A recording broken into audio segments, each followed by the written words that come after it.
সদরঘাটে লঞ্চের ধাক্কায় দড়ি ছিঁড়ে ৫ জন নিহতের ঘটনার সর্বশেষ খবর জানাতে মিটফোর্ড হাসপাতাল থেকে যুক্ত হচ্ছেন মাসুদা লাবনী।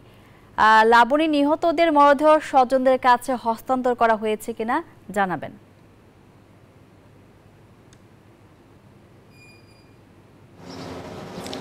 মনি, নিহতদের মরদেহ রাতেই হস্তান্তর করা হয়েছে এবং যদি আমরা প্রাথমিকভাবে জানতে পেরেছিলাম যে আজকে সকালবেলা হয়তো পোস্টমর্টম হবে, তারপরে হস্তান্তর করা হবে, কিন্তু পরবর্তীতে যেটি জানতে পারলাম যে রাতে অর্থাৎ গভীর রাতেই তাদের মরদেহ হস্তান্তর করা হয়েছে।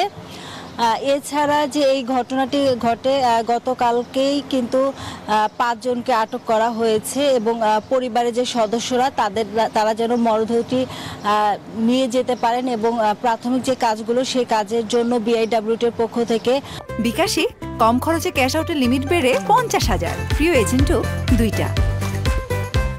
২৫,০০০ টাকা করে দেওয়া হয় এবং তাদের যাতায়াতের জন্য যে অ্যাম্বুলেন্স এবং অন্যান্য যে খরচ, সেই খরচটি কিন্তু পরিবারকে দেওয়া হয় এবং ৫টি মরদেহই নিয়ে যাওয়া হয় রাতের বেলা। এবং বিআইডব্লিউটি এর পক্ষ থেকে যে তদন্ত কমিটি, সেই তদন্ত কমিটির কাজগুলো হচ্ছে। পাশাপাশি যদি একটু জানিয়ে রাখি যে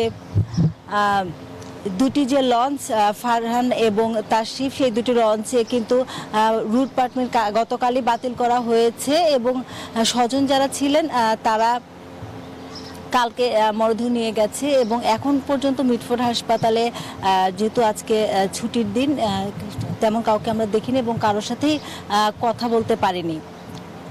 মনি, মাসুদা লাবনী, আপনাকে ধন্যবাদ।